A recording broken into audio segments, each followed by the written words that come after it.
गांव की धूल भरी सड़क पर शाम का समय था। सूरज धीरे धीरे ढल रहा था और घरों से दियों की रोशनी झलकने लगी थी। छोटे से कच्चे मकान के बाहर एक गरीब लड़की बैठी थी, जिसकी आंखों में सपने तो थे, लेकिन उसकी गरीबी उसे जमीन से बांधे हुए थी। उसका नाम राधा था। वो एक गरीब परिवार की बेटी थी, जिसके पिता रामलाल गांव के खेतों पर मजदूरी किया करते थे और उसकी माँ सावित्री घर का काम काज देखती थी। राधा गांव के स्कूल में ही पढ़ती थी और वो पढ़ाई में बहुत होशियार थी, लेकिन उसकी गरीबी उसके सपनों के रास्ते में हमेशा खड़ी हो जाती थी। इस साल स्वतंत्र दिवस पर स्कूल में कार्यक्रम होगा। सब लोग अच्छे अच्छे कपड़े पहनेंगे, पर मेरे पास तो वही पुराने कपड़े हैं। काश मेरे पास भी कुछ नया होता, जैसे कि तिरंगे के रंगों का लहंगा, जैसे फिल्मों में दिखते हैं। राधा ने एक लंबी सांस ली और आसमान की तरफ देखा, मानो अपनी किस्मत से कुछ मांग रही हो। वो जानती थी कि उसकी माँ और पिता के पास इतने पैसे नहीं हैं कि वो उसे नया लहंगा दिला सके, लेकिन फिर भी उसके दिल में एक उम्मीद थी। राधा बेटा, क्या सोच रही है? आजा, खाना खा ले। राधा अंदर आई, लेकिन उसके चेहरे पर उदासी साफ झलक रही थी। उसकी माँ उसे देखते ही समझ गई कि वो कुछ परेशान है। क्या बात है बेटा, इतनी चुप क्यों है? माँ, इस बार स्कूल में स्वतंत्र दिवस का बड़ा कार्यक्रम है। सब कह रहे हैं कि हमें कुछ खास पहनना चाहिए, पर मेरे पास तो पुराने कपड़े ही हैं। मैं क्या करूँ माँ? माँ ने उसकी बात सुनी और उसके दिल का दर्द समझा, लेकिन वो भी बेचारी क्या करती। घर के हालात ऐसे नहीं थे कि वो नए कपड़े खरीद सके। बेटा, अभी हमारे हालात ऐसे नहीं है कि तेरे लिए कुछ नया बना सके। तेरे पिताजी जो मेहनत मजदूरी करते हैं, उससे हमारा घर बहुत मुश्किल से चल पा रहा है। राधा अपनी माँ की बातें सुनकर उदास हो जाती है और कुछ भी नहीं कहती। वो जानती थी कि उसके माता पिता उसकी भलाई के लिए हर संभव प्रयास करते हैं, लेकिन हालात कभी उनका साथ नहीं देते। अगले दिन स्कूल में उसकी सहेली सुमन उसे देखकर खुश थी। राधा, तुझे पता है मैं तिरंगे वाला लहंगा पहनने वाली हूँ। मेरी माँ ने मेरे लिए खास बनवाया है। तू क्या पहनने वाली है? मैं क्या पहनूं? मेरे पास नया कुछ नहीं है। शायद कुछ पुराना ही पहन लूं। सुमन ने उसकी उदासी भांप ली और उसे एक सुझाव दिया। अरे, तू ऐसा क्यों नहीं करती कि अपनी माँ की पुरानी साड़ी को किसी अच्छे दर्जी से लहंगे में बदलवा ले। तुझे तो पता है ना, मोहल्ले की दीदी पुराने कपड़ों से नए डिजाइन बना देती है। उनसे बात कर, शायद वो तेरी मदद कर दे। राधा को ये सुझाव ठीक लगा। अगले ही दिन वो दीदी के घर पहुँची। दीदी पुराने कपड़ों को नए रूप में बदलने के लिए मशहूर थी। दीदी, मेरे पास एक पुरानी साड़ी है, क्या आप इसे लहंगे में बदल सकती हैं? और अगर हो सके तो इसमें तिरंगे के रंगों का इस्तेमाल कर दें। दीदी ने साड़ी को ध्यान से देखा और राधा के मासूम चेहरे पर नजर डाली। अच्छा, तू ये क्यों चाहती है? इस तिरंगे वाले लहंगे का क्या खास मकसद है? दीदी, इस बार हमारे स्कूल में स्वतंत्र दिवस का कार्यक्रम है। मैं चाहती हूँ कि मैं भी तिरंगे वाले लहंगे में जाऊँ, ताकि मुझे भी गर्व महसूस हो कि मैं भी इस देश की बेटी हूँ। दीदी की आँखों में प्यार और अपनापन उमड़ आया। उन्होंने साड़ी को उठाया और वादा किया कि वो उसे एक सुंदर लहंगे में बदल देंगी। राधा का दिल उम्मीदों से भर गया। फिर अगले कुछ दिनों तक राधा दीदी के घर जाकर देखती रही कि लहंगा कैसा बन रहा है। दीदी ने सफेद, हरे और केसरिया रंगों से एक सुंदर लहंगा तैयार किया। जब लहंगा तैयार हुआ तो राधा की खुशी का ठिकाना नहीं रहा। देखा राधा, तेरा तिरंगा वाला लहंगा बिल्कुल तैयार है। इसमें तिरंगे के हर रंग की खूबसूरती है और तेरे चेहरे पर खुशी देखकर मुझे सुकून मिला। राधा ने दीदी का शुक्रिया अदा किया और अपने घर लौट आई। उसने जब पहली बार उस लहंगे को पहना तो उसे लगा कि वो कोई परी हो। लहंगे की हर सिलाई में तिरंगे की गरिमा झलक रही थी। स्वतंत्र दिवस के दिन जब राधा स्कूल पहुंची तो उसके तिरंगे वाले लहंगे को देखकर सभी लोग हैरान रह गए। सबकी निगाहें उसी पर टिक गईं। प्रिंसिपल ने उसे मंच पर बुलाया और उसकी तारीफ की। राधा, तुम्हारा ये प्रयास दिखाता है कि देशभक्ति कपड़ों में नहीं बल्कि दिल में होती है। लेकिन तुमने जिस तरह से अपने कपड़ों में तिरंगे को सजाया है वो हमारी आजादी की याद दिलाता है। राधा के चेहरे पर गर्व और खुशी की चमक थी। उसने महसूस किया कि उसकी मेहनत और सपने उसे किसी भी कठिनाई से पार करा सकते हैं। मैंने जो सपना देखा था वो आज पूरा हो गया। अब मैं जानती हूँ कि चाहे कितनी भी मुश्किलें आए, अगर हमारे दिल में सच्ची लगन और जज्बा हो तो हम हर मुश्किल को पार कर सकते हैं। सभी बच्चों और टीचर्स ने तालियों से राधा का स्वागत किया। उसकी आंखों में गर्व के आंसू थे। उसने अपने पिता और माँ को देखा जो दूर से मुस्कुरा रहे थे। उनके चेहरे पर संतोष था कि उनकी बेटी ने गरीबी को पार कर अपने सपने को पूरा किया।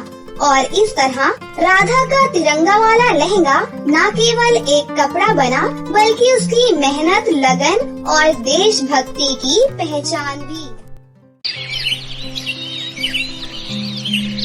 हाँ तो बताओ बच्चों, एक इंसान के शरीर में सबसे लंबी हड्डी कौन सी होती है और उसका क्या नाम है? कविता मैम इस सरकारी स्कूल की बायोलॉजी टीचर हैं। उसने जो सवाल पूछा था सारे बच्चे उसका जवाब याद करने में लग गए। तभी उनकी नजर क्लास में लास्ट बेंच पर बैठी एक बच्ची पर पड़ी जो अपना सर खुजला रही थी और उसने काफी देर बाद आंसर बताने के लिए अपना हाथ उठाया। अरे वाह सिंड्रेला, तुम्हें आंसर पता है? जी हाँ मैडम। तो बताओ फिर। मैडम जी, वो हमारे शरीर की जांघ की हड्डी सबसे ज्यादा लंबी होती है। अरे वाह, शाबाश। और उसे क्या कहते हैं? मैडम जी, उसे फीमर कहते हैं। Very good Cinderella. सारे बच्चे सोचते रह गए और तुमने सर खुजलाकर एकदम सही जवाब दे दिया।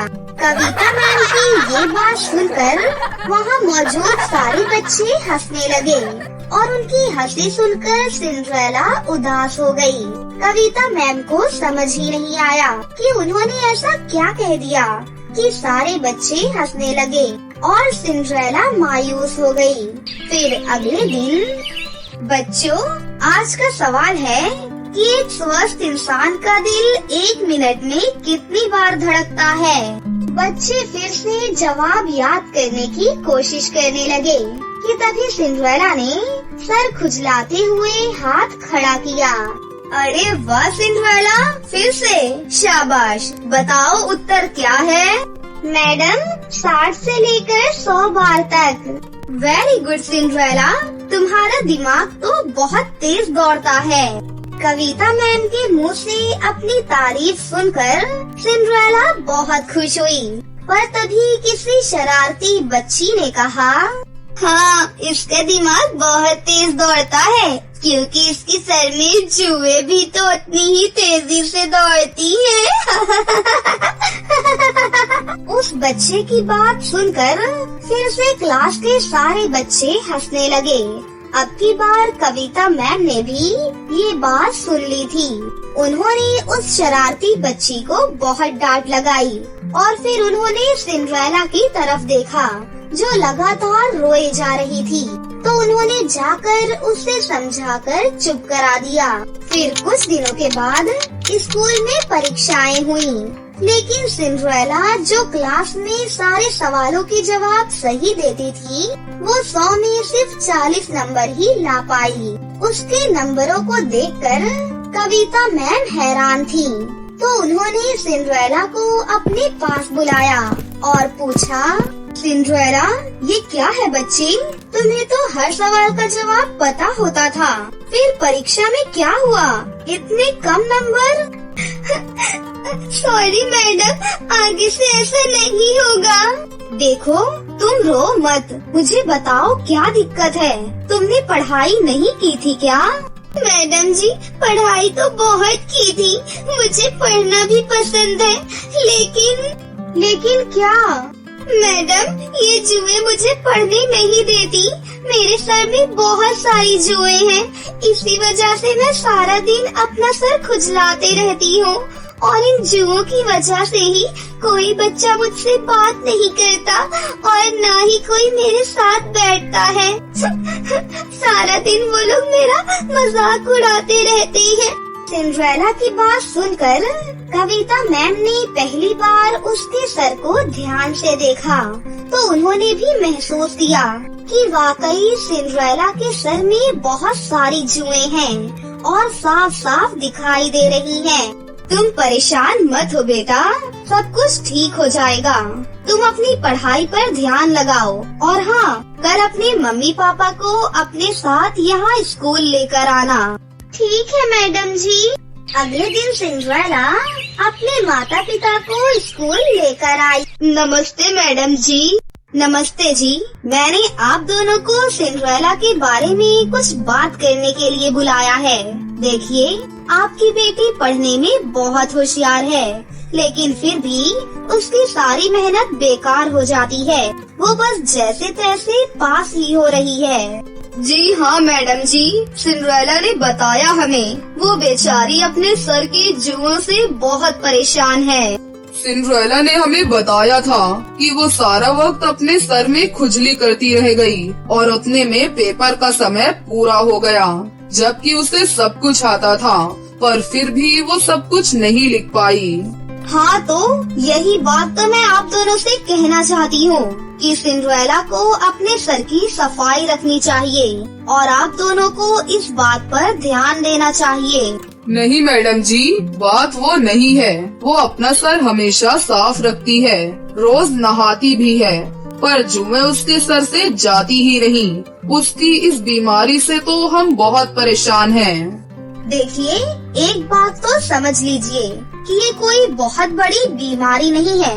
कई बार गंदगी की वजह से भी सर में जुएं पड़ जाती हैं और कई बार कुछ और कारणों से भी ऐसा हो सकता है। मैडम, हमने इसका इलाज कराने की भी कोशिश की। वो एक डॉक्टर थे, डरलामटोजी। हाँ, मैं समझ गई, डर्मेटोलॉजिस्ट। फिर क्या हुआ? उनकी फीस और इलाज बहुत महंगा था, तो हम उनके पास जा नहीं पाए। मैं एक छोटा सा किसान हूँ, मेरे पास ज्यादा पैसे नहीं हैं। अच्छा, एक काम कीजिए, मैं ये पता लिख कर दे रही हूँ, आप उन डॉक्टर से मिल लीजिए। ये भी डरलामटोजी है? हाँ, ये भी वही है और बहुत अच्छे डॉक्टर हैं। पर मैडम जी, इनकी फीस। आप फिक्र मत कीजिए, वो मेरे पति हैं, आपसे इलाज के पैसे नहीं लेंगे। कविता मैम की बात सुनकर सिंड्रेला के माता पिता को बड़ी राहत मिली। अगले ही दिन वो सिंड्रेला को डॉक्टर विजय के पास ले गए। डॉक्टर साहब नमस्ते। नमस्ते। डॉक्टर साहब, वो हमें मैडम जी ने भेजा है। अच्छा, तो आप सिंड्रेला के माता पिता हैं और तुम सिंड्रेला होगी, है ना? जी सर। आओ भाई सिंड्रेला, यहाँ मेरे पास आकर बैठो। देखिए तुम्हारे सर की हालत कैसी है। डॉक्टर विजय ने सिंड्रेला का सर पकड़ा और उसे अच्छे से देखा, फिर बोले, देखिए, ये गंदगी की वजह से नहीं है, बस थोड़ा सा इन्फेक्शन है। ये जुएं आम शैम्पू या घरेलू नुस्खों से नहीं जाएंगे। तो फिर डॉक्टर साहब, क्या इसका कोई इलाज नहीं है? अरे रे घबराइए नहीं, ऐसा कुछ नहीं है। मैं कुछ दवाई और लोशन लिखकर दे रहा हूँ, बाहर स्टोर से ले लीजिए। और हाँ, उन्हें कह देना कि मैंने भेजा है, तो वो आपसे पैसे कम लेंगे। डॉक्टर विजय और कविता मैम दोनों बहुत ही अच्छे इंसान थे। उन्होंने सिंड्रेला और उसके घर वालों की बहुत मदद की थी। अब सिंड्रेला वक्त पर विजय की लिखी हुई दवाइयाँ खाती और सर में लोशन भी लगाती। कुछ दिन बाद उसके सर से जुएं जड़ से गायब हो गयी। और फिर कई दिनों के बाद, नमस्ते मैडम जी। नमस्ते सिंड्रेला, कैसी हो? अरे वाह, तुम्हारे बाल तो बहुत ही प्यारे लग रहे हैं। हाँ जी मैडम जी, और देखिए ना, अब मेरे सर में एक भी जू नहीं है। डॉक्टर साहब ने और उनकी दवाइयों ने तो कमाल ही कर दिया। आखिर हस्बैंड किसके हैं? कविता मैम की बात सुनकर सिंड्रेला जोर जोर से हंसने लगी। कुछ दिन बाद स्कूल में फिर से परीक्षाएं थी। इस बार सिंड्रेला ने पहले से भी ज्यादा मेहनत की और पूरा पेपर बहुत ही अच्छे से दिया। जब परीक्षा का रिजल्ट आया तो सभी लोग हैरान रह गए, क्योंकि सिंड्रेला पहली बार अपनी क्लास में फर्स्ट आई थी। और इस बार क्लास में फर्स्ट आई है सिंड्रेला, पूरे 98% मार्क्स के साथ। स्कूल के सभी बच्चों के साथ साथ उनके माता पिता और स्कूल का बाकी स्टाफ भी वहाँ मौजूद था। और ये देखकर सिंड्रेला के माता पिता की आंखों में आंसू आ गए और खुद सिंड्रेला भी खुशी से रोने लगी। शायद उसके माता पिता के साथ साथ उसने भी खुद से सारी उम्मीदें तोड़ ली थी, जो अब पूरी होते दिख रही थी। ये सब आपकी और डॉक्टर साहब की वजह से ही हो पाया है मैडम जी, आपका बहुत बहुत शुक्रिया। अरे नहीं बहन जी, आपकी बच्ची तो शुरू से ही होशियार थी, बस उसे थोड़ी सी मदद की जरूरत थी। आप बिल्कुल चिंता मत कीजिए, मुझे पूरा विश्वास है कि सिंड्रेला अपने जीवन में बहुत कुछ हासिल करेगी। हाँ मैडम जी, मैंने तो सोच भी लिया, मैं अपनी सिंड्रेला को एक डरला मटोजी बनाऊंगी। हाँ। अरे मम्मी, डरला मटोजी नहीं, डर्मेटोलॉजिस्ट। सिंड्रेला की बात सुनकर वहाँ खड़े सारे लोग जोर जोर से हंसने लगे। कविता मैम भी बहुत खुश थी, क्योंकि उनकी थोड़ी सी कोशिश से एक बच्ची की जिंदगी संवर गई थी और उसके सपनों को पंख मिल चुके थे। हेलो दोस्तों, आज मैं आपको जो कहानी सुनाने जा रही हूँ, ये कहानी है काली वर्सेस गोरी स्टूडेंट की। तो चलिए दोस्तों, देखते हैं आज की ये कहानी। किसी गांव में एक परी नाम की गरीब लड़की रहती थी। वो एक छोटे से घर में अपने माता पिता के साथ ही रहती थी। परी को बचपन से ही पढ़ने लिखने का बहुत शौक था और उसका रंग भी बहुत काला था, लेकिन उसके माता पिता गरीब थे। इस वजह से परी स्कूल नहीं जा पाती थी। परी को पढ़ाई करना बहुत अच्छा लगता था। परी के पिता दूसरों के खेतों में काम किया करते थे और परी की माँ सरिता दूसरों के घरों में झाड़ू पोछा करती थी। इन सब कामों से ही उनके घर का चूल्हा जलता था। एक दिन सरिता परी को अपने साथ अपने काम पर ले जाती है। सरिता की मालकिन परी को देखकर कहती है, अरे सरिता, क्या ये स्कूल नहीं जाती? मालकिन, हम गरीब लोग हैं, हम अपने बच्चों को कहाँ से स्कूल भेज सकते हैं? हमारे लिए तो 2 समय का खाना जुटाना भी बहुत मुश्किल है, लेकिन मेरी बेटी को पढ़ना लिखना बहुत अच्छा लगता है। बस गरीबी के कारण हम इसको स्कूल नहीं भेज पाते। और तो और सब इसके काले रंग का भी बहुत मजाक बनाते हैं, लेकिन इसको मैं आज इसलिए लेकर आई हूँ क्योंकि इसकी तबीयत ठीक नहीं है। नहीं सरिता, शिक्षा सभी को लेनी चाहिए, चाहे वो अमीर हो या गरीब, काला हो या गोरा। लेकिन तुम ये भी कह रही हो तुम्हारी बेटी को पढ़ना लिखना बहुत अच्छा लगता है, तो फिर इसे स्कूल जरूर जाना चाहिए और पढ़ाई करनी चाहिए। इसलिए तुम अब से मेरे यहाँ एक्स्ट्रा काम करना और मैं इसके स्कूल की फीस भर दिया करूँगी। अब ये कल से स्कूल जानी चाहिए। मालकिन की बातें सुनकर परी और सरिता बहुत खुश हो जाती हैं। और अगले ही दिन सरिता अपनी बेटी का एडमिशन एक अच्छे स्कूल में करवा देती है। परी बहुत ही ज्यादा खुश थी। आज तो परी का स्कूल में पहला दिन था। परी क्लास में देखती है तो सभी बच्चे बहुत अमीर अमीर और खूबसूरत दिख रहे थे और परी ही सबसे गरीब और काली लग रही थी। तभी एक लड़की परी को देखकर कहती है, देखो तो जरा ये लड़की कितनी गरीब और काली है। स्कूल की यूनिफॉर्म पहन ली है लेकिन जूते नहीं है। सुन लड़की, तुझे पता नहीं है ड्रेस के साथ जूते भी पहनने होते हैं। इतने बड़े स्कूल में एडमिशन तो करा लिया लेकिन मैनर्स बिल्कुल नहीं है। अब तो तुझे टीचर से डांट सुननी पड़ेगी। तुम लोग ऐसे मत बोलो, मेरी माँ के पास जूते के लिए पैसे नहीं थे। उन्होंने कहा है कि वो बाद में दिला देंगी। जूते चप्पल से फर्क ही क्या पड़ता है। हम इस स्कूल में शिक्षा लेने आते हैं, ना कि अपना लुक दिखाने। ऐसा कहकर परी अपने डेस्क पर बैठ जाती है और मन लगाकर पढ़ाई करती है। क्लास के सभी बच्चे परी का बहुत मजाक उड़ाते थे। उसको हमेशा गरीब गरीब और काली कलूटी कहते थे, लेकिन परी को इस बात से कोई भी फर्क नहीं पड़ता था क्योंकि वो स्कूल में पढ़ने आती थी। उसको अपनी गरीबी और काले रंग से कोई फर्क नहीं था। परी के स्कूल में ही एक विनोद सर थे। विनोद सर स्कूल के बाद ट्यूशन भी पढ़ाते थे। क्लास के सभी बच्चे विनोद सर से ट्यूशन पढ़ते थे। एक दिन विनोद सर परी से कहते हैं, परी, तुम मेरे ट्यूशन में एडमिशन कब लोगी? सभी बच्चे मेरे ट्यूशन में ही पढ़ते हैं। शाम को अपनी मम्मी को लेकर मेरे घर आना ट्यूशन में एडमिशन के लिए। इसके बाद टीचर चले जाते हैं। टीचर के जाने के बाद परी अपने बगल में बैठी एक लड़की से पूछती है, ये विनोद सर क्या बातें कर रहे थे? ट्यूशन क्या होता है? मुझे कुछ समझ नहीं आया। और मैंने विनोद सर से पलटकर सवाल इसलिए नहीं किया क्योंकि वो बहुत स्ट्रिक्ट हैं। प्लीज तुम ही बता दो ना।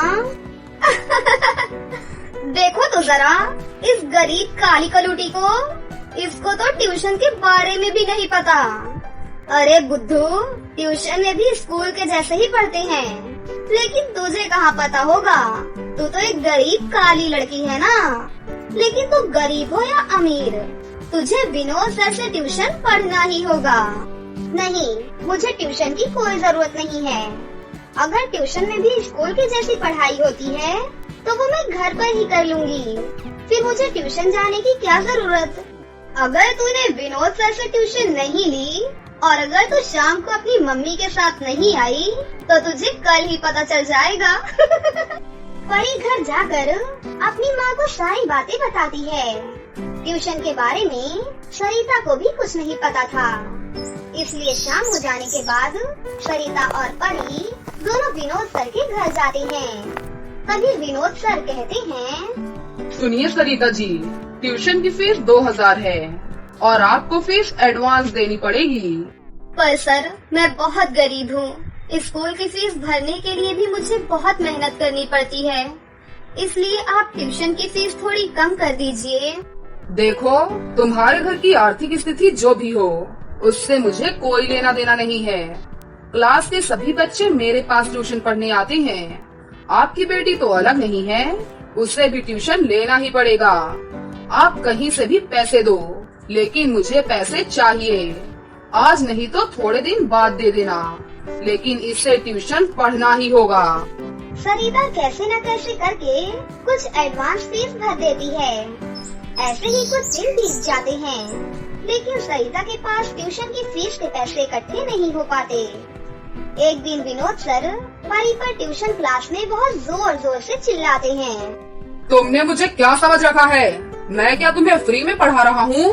फीस के लिए बोलते बोलते पूरा 1 महीना हो गया, लेकिन तुमने अभी तक फीस नहीं दी। इसकी सजा तुम्हें जरूर मिलेगी। सामने एक पार्क है, उसमें 50 चक्कर लगाओ और कल फीस जरूर लेकर आना। सर, 50 चक्कर बहुत ज्यादा नहीं हो जाएंगे?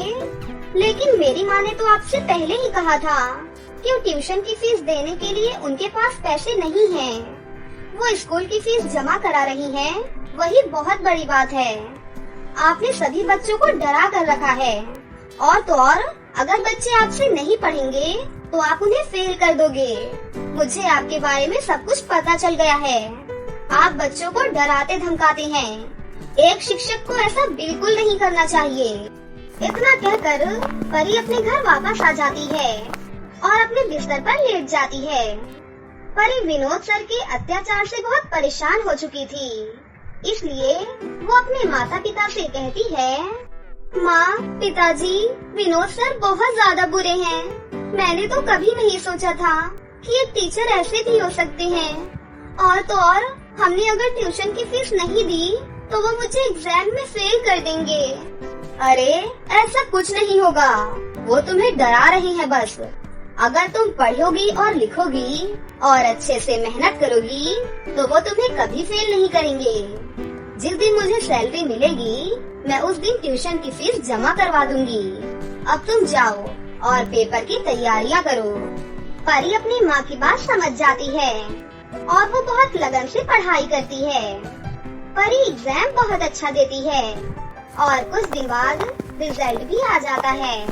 रिजल्ट देखकर परी के पैरों तले जमीन खिसक जाती है, क्योंकि वो सभी सब्जेक्ट्स में फेल थी। तभी वो विनोद सर के पास जाती है और उनसे कहती है, सर, ऐसा कैसे हो सकता है? मैं सभी सब्जेक्ट्स में फेल कैसे हो गई? आपने ऐसा क्यों किया?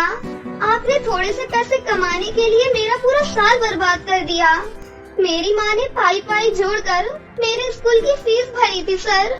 उस दिन मेरी बात को तूने हल्के में लिया था ना, और तो और तूने मेरे ट्यूशन की फीस भी नहीं जमा करी थी, इसीलिए उस चीज की सजा तुझे मिली है। तभी वहाँ पर प्रिंसिपल सर आ जाते हैं। प्रिंसिपल सर सारी बातें सुन चुके थे। विनोद, तुम ये क्या कर रहे हो? 4 पैसों के चक्कर में तुमने एक बच्ची को फेल कर दिया। मेरे स्कूल में तुम्हारे जैसे शिक्षक के लिए कोई जगह नहीं है। आप मिशी मैम को देखो, फ्री में बच्चों को ट्यूशन पढ़ाती हैं। निकल जाओ मेरे स्कूल से अभी के अभी। प्रिंसिपल सर विनोद सर को स्कूल से निकाल देते हैं। सभी बच्चे बहुत ज्यादा खुश हो जाते हैं। सॉरी परी, हमने तुझे गरीब और काले समझकर तेरा बहुत मजाक उड़ाया, लेकिन तेरे अंदर तो बहुत हिम्मत है। तूने अपनी सूझबूझ से हमें बचा लिया। अब हमें उनके ट्यूशन नहीं जाना होगा। जो भी बच्चे परी का मजाक उड़ाते थे वो सब परी से माफी मांगते हैं। फिर प्रिंसिपल सर परी को अगली क्लास में प्रमोट कर देते हैं। अब परी की क्लास के सारे बच्चे परी के फ्रेंड्स बन चुके थे। परी अब उन्हीं सबके साथ मन लगाकर पढ़ाई करने लगी। लखीमपुर गांव में पारुल नाम की एक गरीब लड़की रहती थी। उसके पिता एक मजदूर थे और माँ घर संभालती थी।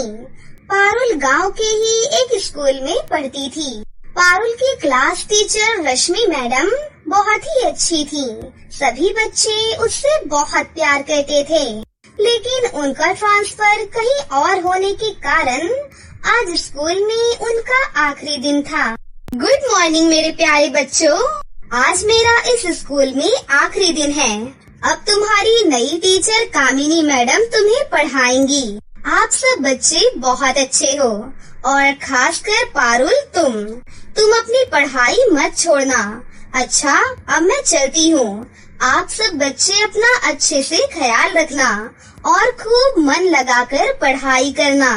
रश्मि मैडम, आप बहुत अच्छी टीचर हैं। आप बहुत अच्छा पढ़ाती हैं। हम सबको आपकी बहुत याद आएगी। आप प्लीज मत जाइए। हाँ मैडम, हम आपको बहुत मिस करेंगे। आप रुक जाइए ना प्लीज। बेटा, मेरा जाना जरूरी है। मेरा ट्रांसफर दूसरे स्कूल में हो गया है। मैं भी तुम सबको बहुत मिस करूंगी। अपना अच्छे से ख्याल रखना। Good bye. रश्मि मैडम वहाँ से चली जाती हैं।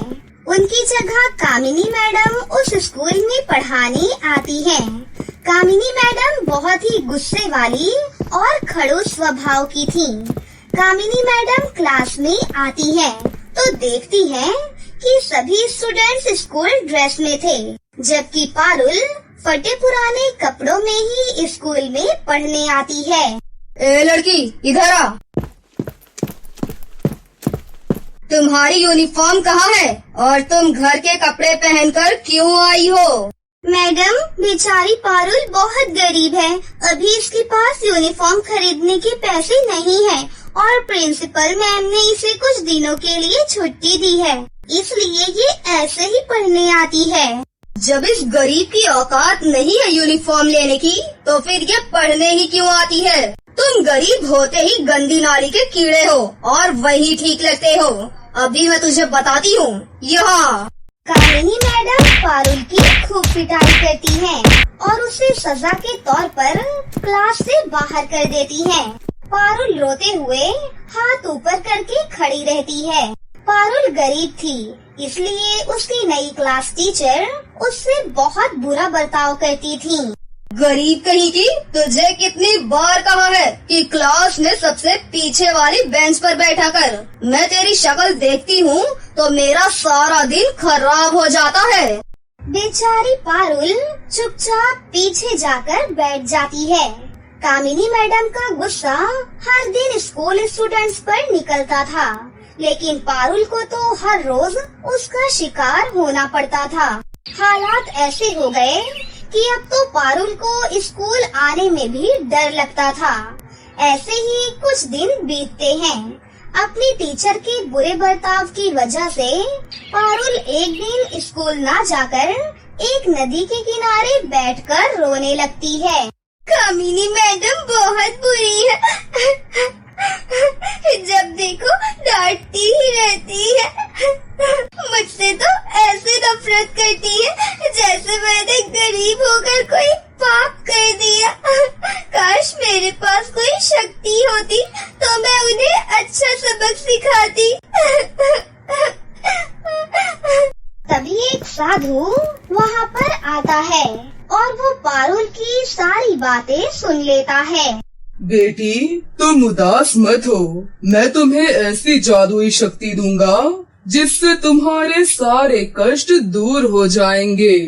साधु उसे एक जादुई शक्ति देता है जिससे उसके बाल जितना वो चाहे उतने लंबे कर सकती है। बाबा, बाबा, ये तो चमत्कार हो गया।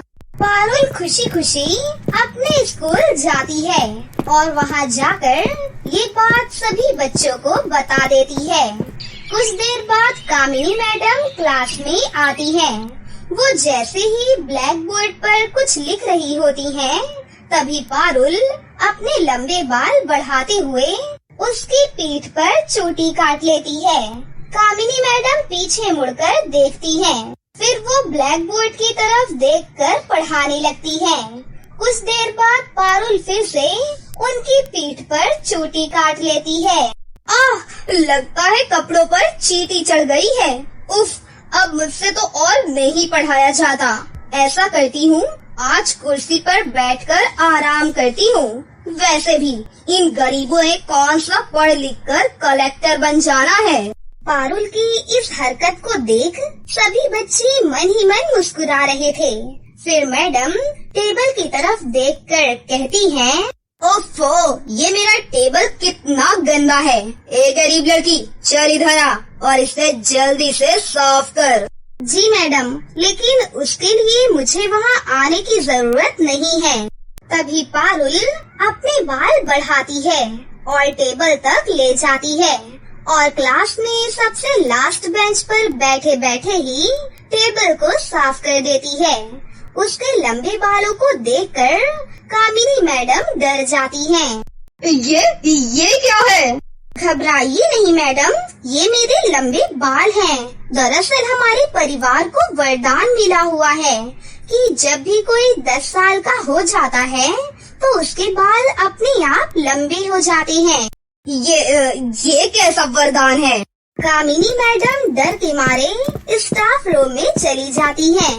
अगले दिन जब वो क्लास में बच्चों को पढ़ा रही होती हैं, हाँ तो बच्चों, अब कौन ये मैथ का सम सॉल्व करके दिखाएगा? अखिल, तुम बताओ। पर मैडम, ये मुझे नहीं आता। नहीं आता तो सारा दिन स्कूल में करते क्या हो? मैं तुम्हें अभी बताती हूँ। वो डंडे से उसकी पिटाई करने ही वाली होती है कि तभी पारुल अपने लंबे बालों को बढ़ाकर कामिनी मैडम को चारों तरफ से बांधकर उन्हें जकड़ लेती है। आओ, बचाओ बचाओ, रोको रोको अपने लंबे बालों को, रोको। आज ये बाल नहीं रुकेंगे मैडम। बोलो मैडम, आज के बाद किसी बच्चे को टॉर्चर करोगी, उसे मारोगी? आज के बाद अगर किसी को भी आपने परेशान किया तो आपके लिए अच्छा नहीं होगा। नहीं नहीं नहीं नहीं, मुझे माफ कर दो। मैं अब से किसी को कुछ भी नहीं कहूँगी। मुझे माफ कर दो बच्चों। उस दिन के बाद से कामिनी मैडम सब बच्चों के साथ बहुत अच्छे से पेश आने लगी और खासकर पारुल से। उसे अब वो कभी भी कुछ नहीं कहती। पारुल के लंबे बालों की वजह से आज सब बच्चों को कामिनी मैडम के अत्याचारों से मुक्ति मिल चुकी थी। तो दोस्तों, कैसी लगी आपको हमारी ये कहानी? अगर आपको हमारी कहानी अच्छी लगी हो तो इसे जरूर लाइक करें, साथ ही हमारे चैनल को सब्सक्राइब भी कर लें और बेल आइकन को दबाना ना भूलें। मिलते हैं अगली वीडियो में। धन्यवाद।